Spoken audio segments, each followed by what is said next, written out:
महर्षि उड़िया बाबा को भी एक उपासक ने प्रश्न किया था कि महाराज जी मन कैसे रुके।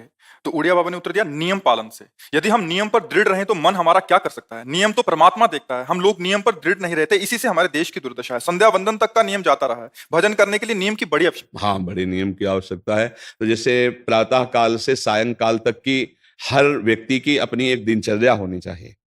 ऐसा नहीं कि आज हम 4 बजे उठे, कल 7 बजे उठे, पर फिर मन को आप कंट्रोल नहीं कर पाएंगे। मन के लिए एक दिनचर्या होनी चाहिए कि हमको 10 बजे सोना है, 4 बजे उठ जाना है, तो फिर 4 से 4:15 नहीं होना चाहिए, 4 बजे उठ जाना है, ऐसा नियम बना ले। और उठ करके हमको थोड़ी देर नाम जप करना है, थोड़ी देर हमें वाणी जी का गायन करना है, थोड़ी देर हमें ध्यान, एक अपनी दिनचर्या। फिर हम अपने संसार के कार्य के नियम, जो संसार के कार्य हैं, उनको भी करते हुए भगवान को समर्पित करें। जैसे जो पद में है, जो आपको राष्ट्र सेवा मिली है, जो आपको समाज सेवा के पद मिले हैं, या आपको जो घर की सेवा के कार्य मिले हैं, उनमें बहुत धर्म पूर्वक आचरण होना चाहिए। अगर आप अधर्म आचरण करते हैं, अपने पद का दुरुपयोग करते हैं, तो आप सुबह जग करके थोड़ा माला चला लीजिए, फिर भी आपका कल्याण नहीं होगा, क्योंकि आप अपने पद का, अपने सेवा का दुरुपयोग कर रहे हैं। जैसे हम जानते हैं कि अधर्म आचरण है, ये अधर्मी है, हमें पता है दोषी है, और वो हमको कुछ धन दे देता है, और हम उसको मुक्त करवाने की बात सोचते हैं, और जो निर्दोष है उसको फंसा देते हैं। अब तुम चाहे जितना माला चलाने की कोशिश करो या दान पुण्य करो, वो तुम्हारा अधर्म आचरण, वो अधर्म का धन तुम्हें सतमार्ग में नहीं जाने देगा। नियम लेना चाहिए कि जिस पद में है, जिस धर्म में है, जिस कर्तव्य में है, चाहे कुछ भी हो जाए, हम अपने कर्तव्य से विमुख नहीं होंगे। जितना जप महान है, उतने कर्तव्य महान है। दोनों बातें समझना है। जब माला फेरा और इसके बाद बेईमानी, अधर्माचरण, इनका कोई नियम नहीं है कि हमें कैसे चलना है, तो वो माला काम नहीं कर पाएगा, क्योंकि उसका तभी सत्य भाव माना जाएगा माला जपला जब धर्माचरण है। धर्माचरण नियम से। बोले वो बड़े कट्टर नियम वाले हैं, उनको घूस नहीं, आप उनको भयभीत करके नहीं काम करवा सकते, प्रलोभन में काम नहीं करा सकते। ये हमारी गृहस्थी है ना, तो गृहस्थी के पालन के लिए धन चाहिए, और धन के लिए हम धर्म को आगे रखें, धन को नहीं। धर्म को, हमारा कर्तव्य क्या, प्रायः जैसे पूज्य बाबा ने कहा, आज हमारे देश में बहुत दुर्दशा हो रही है। दुर्दशा हो रही, क्यों? क्योंकि सब अपनी जगह से गलत हो रहे हैं। अगर अपनी जगह हम ठीक रहे तो हमारी दुर्दशा नहीं होगी, हमारा भजन कम होगा, लेकिन हम धर्म से चल रहे हैं तो हम विजयी होंगे। हम भगवान को प्रसन्न कर सकते हैं, क्योंकि हमें जो कार्य मिला है वो भगवान का ही कार्य, सृष्टि भगवान का कार्य। जैसे नए बच्चे कुछ वकालत पढ़ रहे थे, तो यहाँ के प्रश्न किया था कि हम जानते हैं कि वो दोषी नहीं है, हम जानते हैं कि वो दोषी है, पर दोषी हमें पैसा दे रहा है, तो हम वकालत पढ़ी इसीलिए, हम उसको जिताएंगे, तो ये क्या कोई पाप है? तो उनका खुला पाप है। बोले नहीं, हमारी कोई ऐसा कंपनी दो, ऐसा कुछ बोले कि हमारी कंपनी को ये सिखाया जाता है, तो हमको तो ये करना ही होगा, अगर नहीं करेंगे तो हमारी वकालत का मतलब क्या रहा? तो नहीं, वकालत का मतलब अधर्मी को मुक्त करवाना नहीं है।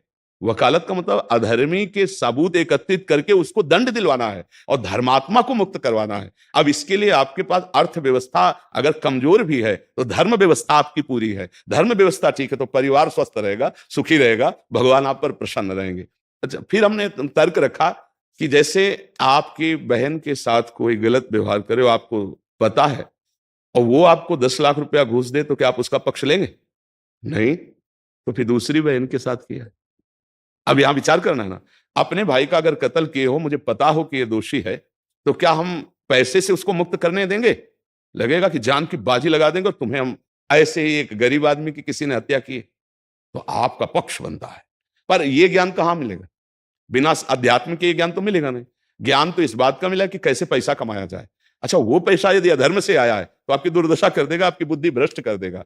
तो जो बाबा कह रहे हैं कि आज हमारे समाज की बड़ी दुर्दशा हो रही, उसका कारण यही है कि हमें अध्यात्म का ज्ञान नहीं, हमें धर्म का ज्ञान नहीं, और बड़ी बड़ी गलतियां हो जाती है। बिल्कुल पता है आदमी निर्दोष है, और हम धन के प्रभाव से उसको दंड दे देते हैं। वो दंडा भगवान जब आपको पलट कर देंगे तो आप सह नहीं पाओगे, उसका परिणाम बहुत बुरा होता है। तो इसलिए समाज को चाहिए अपने अपने कर्तव्य का पालन करते हुए एक नियमावली बना ले।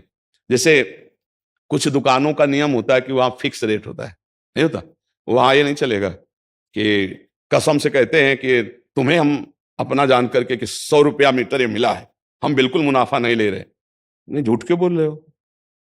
दुकान खोले मुनाफा के लिए, झूठ के बोल रहे हो, नहीं लेंगे मुनाफा, हम जितने का लाए हैं उससे मुनाफा लेंगे, पर 120 रुपया मीटर देंगे, कपड़ा बढ़िया है, नाप फिट है, इससे नीचे नहीं उतरेंगे, हमें सफाई देने की जरूरत नहीं है कि हम कसम खाते हैं या ऐसा।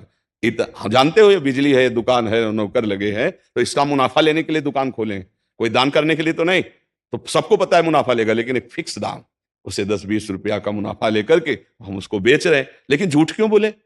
बोले झूठ के बिना धंधा नहीं चलता, नहीं ऐसा नहीं है। अब असत्य बोलोगे तो उससे जो आपको मुनाफा मिलेगा वो आपकी बुद्धि भ्रष्ट करेगा, और सत्य है कि मुनाफा के लिए है वही चीज, और आप एक फिक्स रेट में दे रहे हैं, बढ़िया है। अब अगर आप कोई मिलावट करके भोजन सामग्री दे रहे हैं, आपको पता है, तो जो खाने वाले के हृदय में बैठे हुए भगवान है वो तुम्हारे जीवन में मिलावट कर देंगे, तुम्हारा जीवन महान दुखमय हो जाएगा। ये कहां समझा जाता है? एक आदमी सिंथेटिक दूध बना रहा है, उससे कहो ये अपने बच्चे को पिला, नहीं पिलाएगा। फिर ये दूसरे का बच्चा जब पिएगा तो उसकी हालत क्या होगी? दूसरे शरीर में जाएगा तो हालत क्या होगी? वो केवल धन की बुद्धि रखता है। एक आदमी घी में केमिकल मिला रहा है, एक ऐसे अभक्ष्य पदार्थ मिला है, वो स्वयं नहीं खाएगा, लेकिन वो होटलों में भेजा जाएगा, हजारों लाखों लोग खाएंगे, बीमारी बढ़ेगी, उसको रुपया से मतलब है। ये चीज, ये दुर्दशा हर जगह धर्म का ज्ञान न होने के कारण फैल रही, नहीं फैल रही।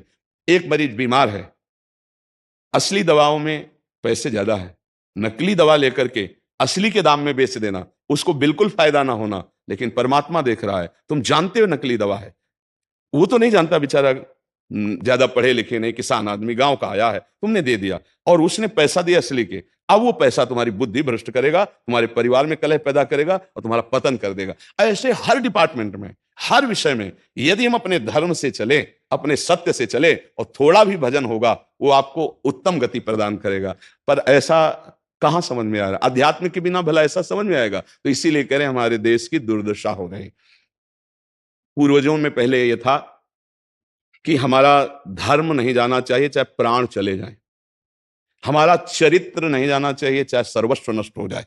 आज इसकी कोई परवाह नहीं, तो उसी से बुद्धि भ्रष्ट हो जाती है, जीवन एक पशुवत आचरण वाला हो जाता है, और वो अपने को बड़ा सुखी समझने लगते हैं कि हमारे पास बड़ा वैभव है। लेकिन प्यारे, उस दिन को याद करो जिस दिन तुम्हारा आखिरी समय होगा, ना तुम्हारा फार्म हाउस जाएगा, ना महल तुम्हारा जाएगा, ना बैंक बैलेंस जाएगा, ना कोई व्यक्ति, और ना ये शरीर। अब तुम्हारे कर्म तुमको भोगवाएंगे। उस समय की कौन याद करता है?